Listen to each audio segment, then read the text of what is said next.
Good morning guys, my self Vijayraj Kataria. और आज हम बात करने वाले हैं क्लास 9th के जो चैप्टर चल रहा था अपना 5th चैप्टर जीवन की मौलिक इकाई, उसके कुछ इंपॉर्टेंट क्वेश्चंस के बारे में। जहां तक हमने पढ़ लिया है उसमें कितने कितने इंपॉर्टेंट क्वेश्चंस बनते हैं जो आपको NTSE, STSE, ओलंपियाड आदि के एग्जाम्स के लिए बड़े ही इंपॉर्टेंट रहेंगे।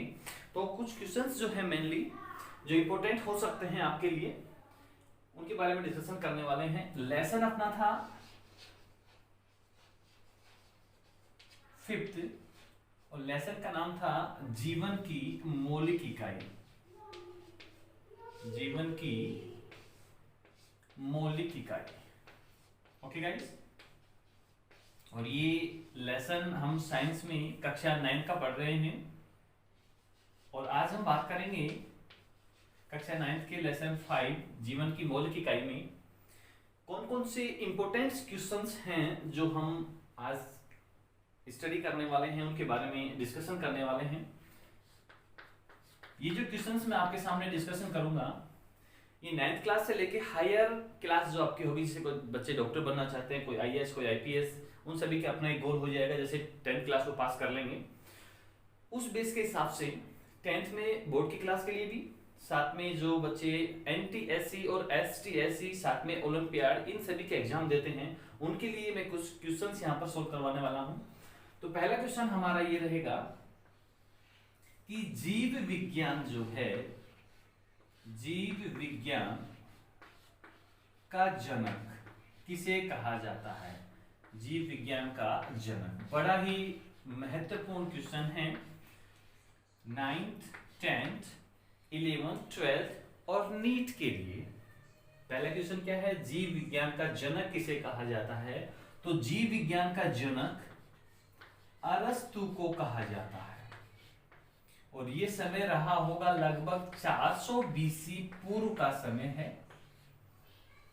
तो क्वेश्चन एक कंप्लीट हो गया होगा आपका कि जीव विज्ञान का जनक किसे कहा जाता है। सेकंड हमारा क्वेश्चन है जीव विज्ञान की माता के नाम से किसे जाना जाता है? देखिए, जीव विज्ञान का जनक यानी कि जीव विज्ञान के बारे में हमें जानकारी देने वाला था अरस्तु, ठीक है।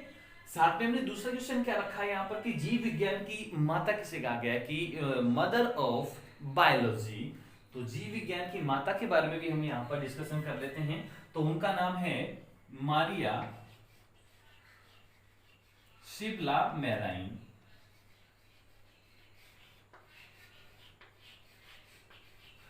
शिबला मेराइन,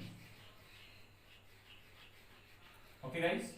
और इनका समय रहा है लगभग 2 अप्रैल 1647। ओके गाइस, 2 क्वेश्चन यहां पर आपके कंप्लीट हो चुके हैं। तीसरा क्वेश्चन हम यहां पर डिस्कशन करेंगे। थर्ड क्वेश्चन कि जंतु विज्ञान का जनक, जंतु विज्ञान का जनक। अब आपको यहां पर यह ध्यान देना है गाइस कि विज्ञान जो है यानी कि जीव विज्ञान जो है उसकी 3 शाखाएं हैं। कितनी शाखाएं हैं? 3 शाखाएं। पहली शाखा है वनस्पति विज्ञान, दूसरी शाखा है जंतु विज्ञान और तीसरी शाखा है सूक्ष्म जीव विज्ञान, ठीक है गाइस। तो जंतु विज्ञान जो शाखा है जीव विज्ञान की, उसका जनक कौन है? तो उसका जनक भी अरस्तु है, ओके गाइस। तो 3 क्वेश्चन यहां पर आपके अभी तक कंप्लीट हो चुके हैं। चौथा क्वेश्चन आपका है कि वनस्पति विज्ञान का जनक किसे कहा जाता है? इन क्वेश्चंस को आप बारी बारी से राइट करते रहें। वनस्पति विज्ञान का जनक किसे कहा जाता है? तो गाइस, वनस्पति विज्ञान का जनक थियोफ्रिस्ट को कहा जाता है।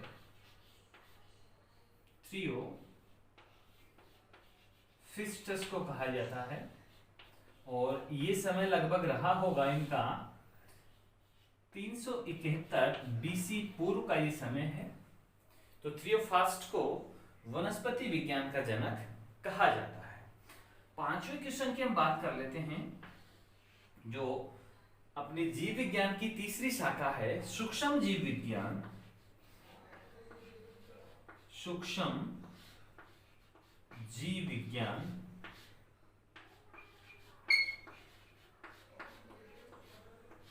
का जनक। ओके गाइस, सूक्ष्म जीव विज्ञान का जनक किसे कहा जाता है?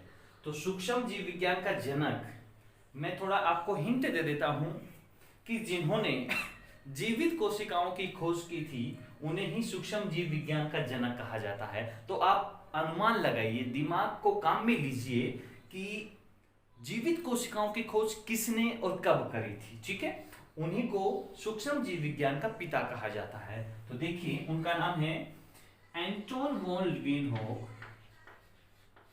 Anton van लीeuwenhoek।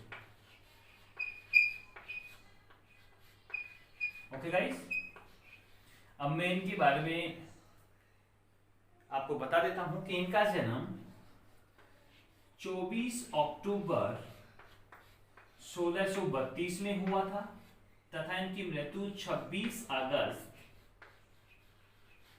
1723 में हुई थी। तो क्लियर हो गया कि जीवित कोशिकाओं खोज किसने की थी, वो भी हम डिस्कशन करेंगे। तो मैंने भी आपको 5 क्वेश्चंस के बारे में क्लियर करे हैं। अब छठा क्वेश्चन हम देखते हैं। 6 क्वेश्चन क्या है हमारा?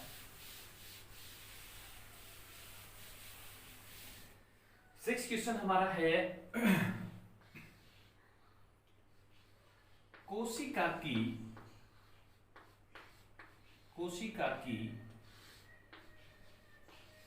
खोज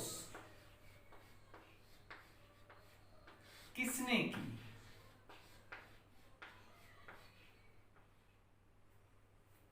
किसने की? तो हम सबको पता है कि सर्वप्रथम कोशिका के बारे में रॉबर्ट हुक ने हमें बताया था। तो कोशिका की खोज किसने की? रॉबर्ट हुक ने की। और कब की? 1665 ईस्वी में। ओके गाइस, क्वेश्चन यहां पर 7वां हम बनाते हैं कि रॉबर्ट हुक ने कैसी कोशिकाओं की खोज की।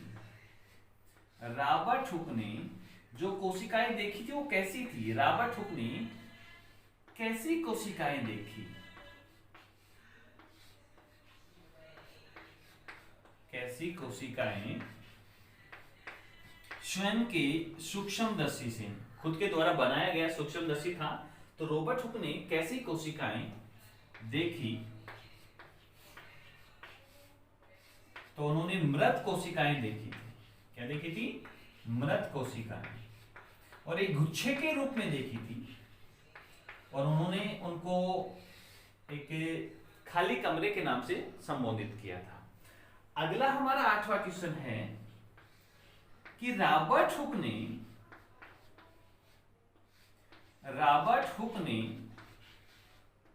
अपने शोध किस पुस्तक में प्रकाशित किए? अपने शोध किस पुस्तक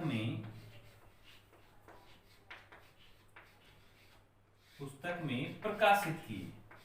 तो गाइस, आप सभी को पता होगा कि रॉबर्ट हुक ने जो अपने प्रयोग किए थे वो किस बुक में प्रकाशित किए थे? माइक्रोग्राफिया पुस्तक में। माइक्रोग्राफिया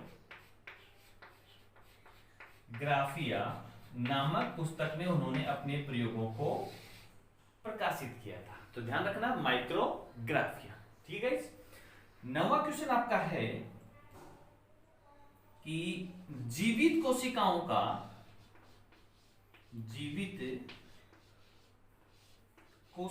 का या जीवित कोशिका की खोज का श्रेय किसे जाता है? श्रेय किसे जाता है? तो आपको ध्यान है, मैंने अभी आपको बताया था कि जीवित कोशिकाओं की खोज एंटोन वॉन लीeuwenhoek ने की थी। ओके गाइस, ये क्वेश्चन भी आपका कंप्लीट हो गया कि जीवित कोशिकाओं की खोज का श्रेय किसे जाता है? एंटोन वॉन लीeuwenhoek को। 10वां क्वेश्चन आपका है, कोशिकाओं का अध्ययन, कोशिकाओं का वर्तमान में अध्ययन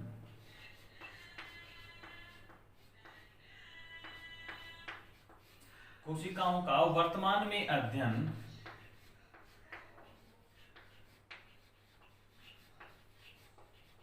क्या कहलाता है? अगर हमें कोशिकाओं के बारे में अध्ययन करना है तो आज के समय में कोशिकाओं का अध्ययन हम किस ब्रांच के थ्रू करेंगे या उसे क्या कहा जाएगा? तो उसे कहा जाएगा कोशिका विज्ञान, कोशिका विज्ञान या कोशिका जीव विज्ञान। ओके गाइस, और इसका नाम मैं बता देता हूं आपको, इसको कहा जाता है सेल बायोलॉजी। क्या कहा जाता है? Cell biology. ये क्वेश्चन भी हमारा कंप्लीट हो गया। चलिए 10 क्वेश्चन हमने अभी तक यहां पर देखे हैं। 11वें क्वेश्चन की बात करते हैं।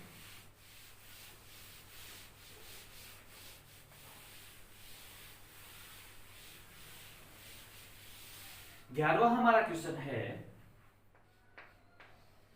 कि केंद्रक की खोज, कोशिका में केंद्रक की खोज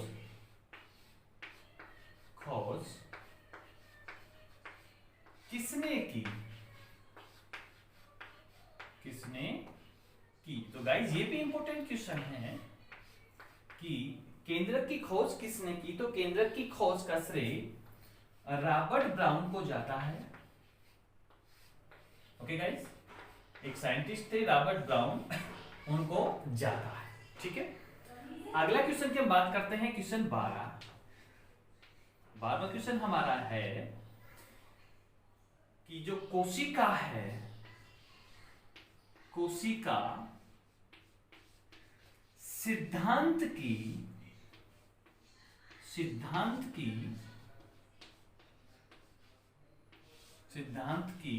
नींव किन्होंने रखी या नींव किसने रखी? बड़ा इंपॉर्टेंट क्वेश्चन है, किसने रखी?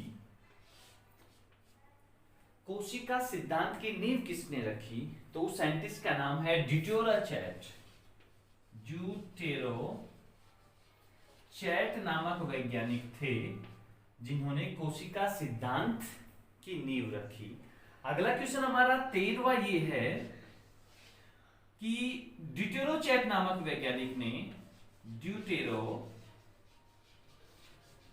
ने किस पादप के आधार पर कोशिका सिद्धांत की नींव रखी? कोशिका सिद्धांत की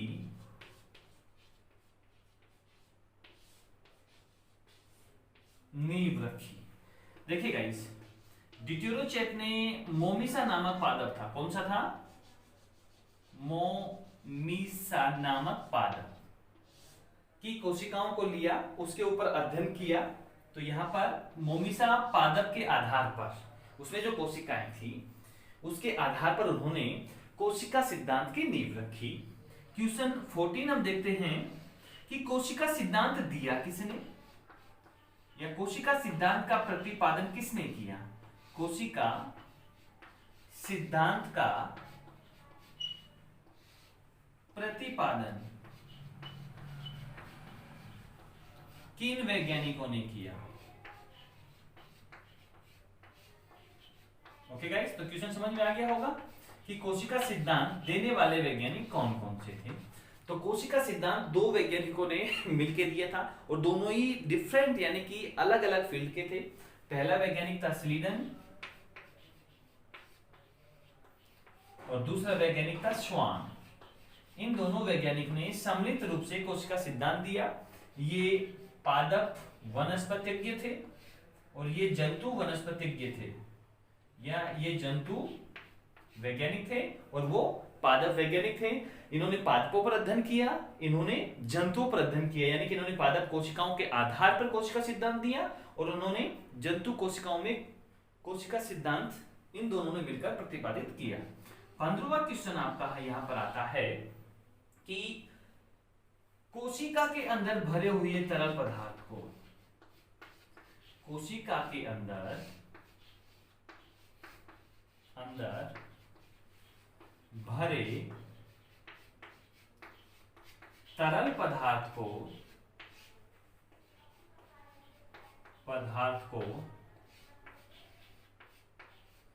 क्या कहा जाता है?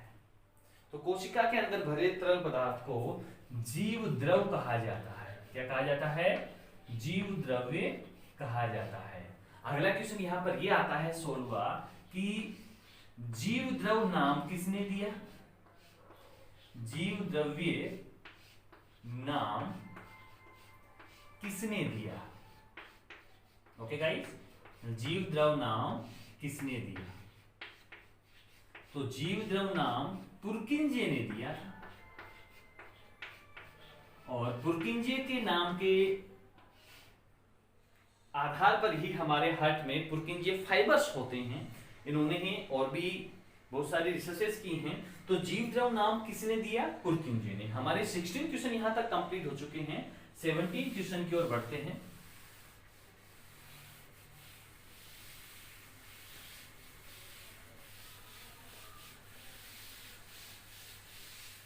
अगला क्वेश्चन हमारा है 17 कि कोशिका के अंदर उपस्थित कोशिकांग और उनमें से कोशिका में माइटोकॉन्ड्रिया का क्या कार्य है? माइटोकॉन्ड्रिया। ओके गाइस, माइटोकॉन्ड्रिया का कार्य, कोशिका में माइटोकॉन्ड्रिया का कार्य। ये जो माइटोकॉन्ड्रिया है ये कोशिकाओं को ऊर्जा प्रदान करता है। क्या प्रदान करता है? ऊर्जा प्रदान करता है। ठीक है, इस क्वेश्चन को इस तरीके से भी पूछा जा सकता है। हमारा 18 क्वेश्चन हम उसको बना के लिखते हैं। 18 नंबर क्वेश्चन है कि कोशिकाओं का शक्ति ग्रह किसे कहा जाता है? कोशिकाओं का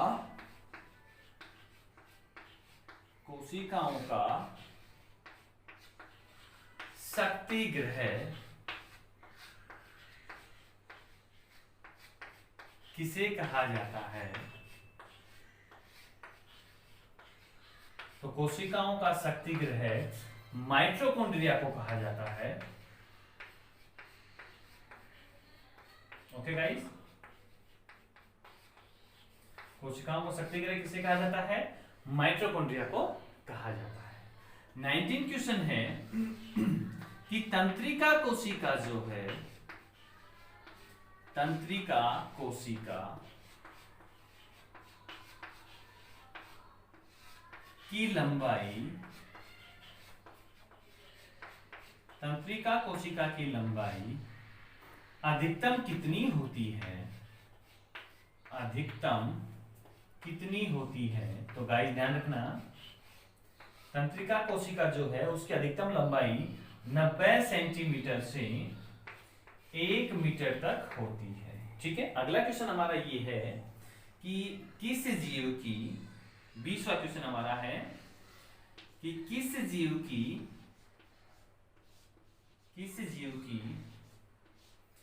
तंत्रिका कोशिका सबसे बड़ी होती है? सबसे बड़ी होती है। तो मानव की जो तंत्रिका कोशिका है उसको सबसे बड़ी तंत्रिका कोशिका माना गया है, मानव की। ओके गाइस, मानव की तंत्रिका कोशिका सबसे बड़ी तंत्रिका कोशिका होती है। क्वेश्चन 21 की हम बात करते हैं कि सभी जीवों की सबसे छोटी इकाई क्या है? सबसे छोटी इकाई, छोटी इकाई क्या है? तो जीवों की सबसे छोटी इकाई कोशिका है। ओके गाइस, जीवों की सबसे छोटी इकाई कोशिका है। अगला क्वेश्चन यहां पर ये है 22वां। हमने तंत्रिका कोशिका के बारे में बात की है, तो तंत्रिका कोशिका का तंत्रिका कोशिका का कोशिका का भोजन क्या है? कि तंत्रिका कोशिकाएं भोजन के रूप में क्या ग्रहण करती हैं? तो तंत्रिका कोशिकाएं भोजन के रूप में ग्लूकोज को ग्रहण करती हैं। किसको ग्रहण करती हैं? ग्लूकोज को ग्रहण करती हैं। अगले क्वेश्चन के बारे में डिस्कशन करते हैं, क्वेश्चन नंबर 23। ओके गाइस, आप साथ में क्वेश्चंस को लिखते हुए भी चलें ताकि आपको आगे कोई समस्याएं उत्पन्न ना हो और आप इनको इजीली तरीके से याद करते हुए लिखते रहें। क्वेश्चन नंबर 23 है,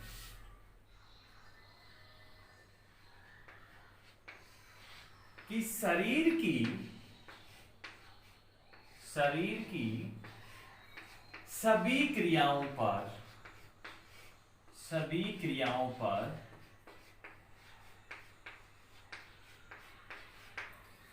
की सभी क्रियाओं पर किसका नियंत्रण होता है? किसका नियंत्रण होता है? तो गाइस ध्यान रखना, शरीर की सभी क्रियाओं पर किसका नियंत्रण होगा? तंत्रिका तंत्र का। ओके गाइस, तंत्रिका तंत्र ही सभी क्रियाओं को नियंत्रित करती है। 24वां क्वेश्चन हम डिस्कशन करते हैं। अभी तक आपको हमने 23 क्वेश्चन यहां पर बता दिए हैं जीवन की मौलिक इकाई में। अगला क्वेश्चन है कि तंत्रिका तंत्र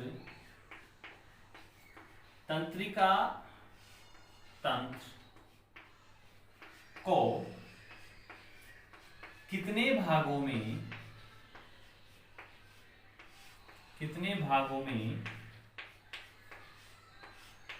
बांटा गया है? तो तंत्रिका तंत्र को 3 भागों में बांटा गया है। पहला है केंद्रीय तंत्रिका तंत्र, दूसरा है परिधीय तंत्रिका तंत्र और तीसरा है स्वायत्त तंत्रिका तंत्र। क्वेश्चन नंबर 25, मस्तिष्क जो है, मस्तिष्क के चारों ओर घिरे आवरण को क्या कहते हैं? तो गाइस, मस्तिष्क के चारों ओर यानी मस्तिष्क से चारों ओर से जिस आवरण से घिरा होगा उसे मस्तिष्क आवरण कहेंगे। क्या कहेंगे? मस्तिष्क आवरण कहेंगे या मेनिंजेस कहेंगे या मेनिंजेस। ठीक है, मेनिंजेस कहते हैं। ओके गाइस, क्वेश्चन नंबर 26 है,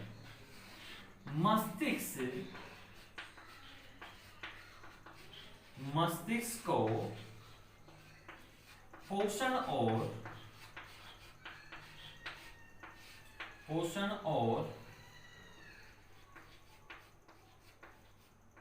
ऑक्सीजन कौन पहुंचाता है? कौन पहुंचाता है? तो गाइस, मस्तिष्क को पोषण मृदुतानिका पहुंचाती है। और ये मृदुतानिका है क्या? मृदुतानिका मस्तिष्क की अंदर वाली आवरण या लेयर है। ठीक है, अब मैं अगला क्वेश्चन आपको 27 में बता रहा हूं कि मस्तिष्क आवरणों के नाम लिखिए। मस्तिष्क आवरणों के नाम लिखिए।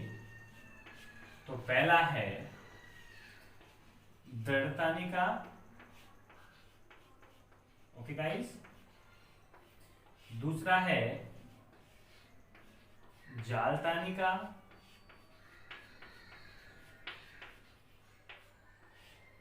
और तीसरा है मृदु तानिका।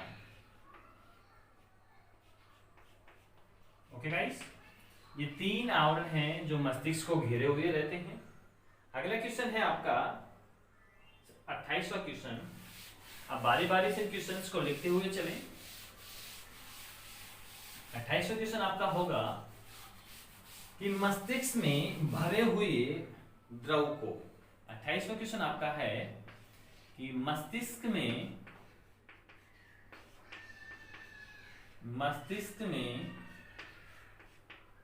भरे द्रव को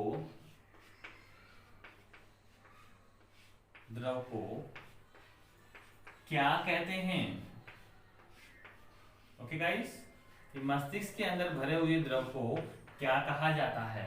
तो मस्तिष्क में भरे हुए द्रव को प्रमस्तिष्क मेरु द्रव कहा जाता है। प्रमस्तिष्क मेरु द्रव।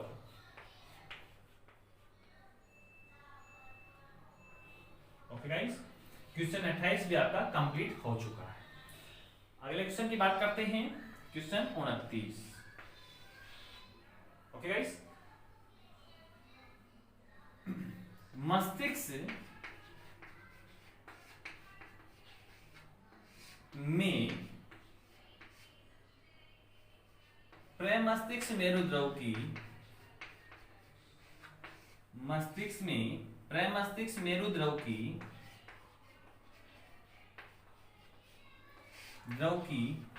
मात्रा कितनी होती है। मात्रा कितनी होती है। लगभग 150 ml। कितनी होती है, 150 ml। Question number 30।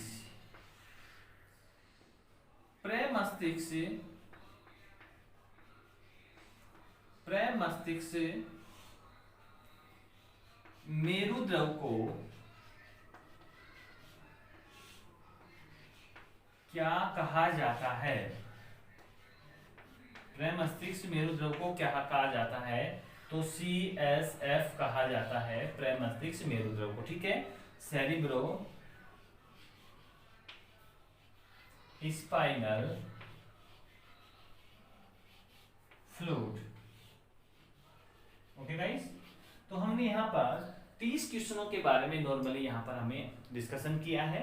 बड़े ही इंपॉर्टेंट क्वेश्चन हैं जिनको आप अपनी नोटबुक में राइट करें और ये हर क्लासों के अंदर आपके लिए इंपॉर्टेंस रखेंगे।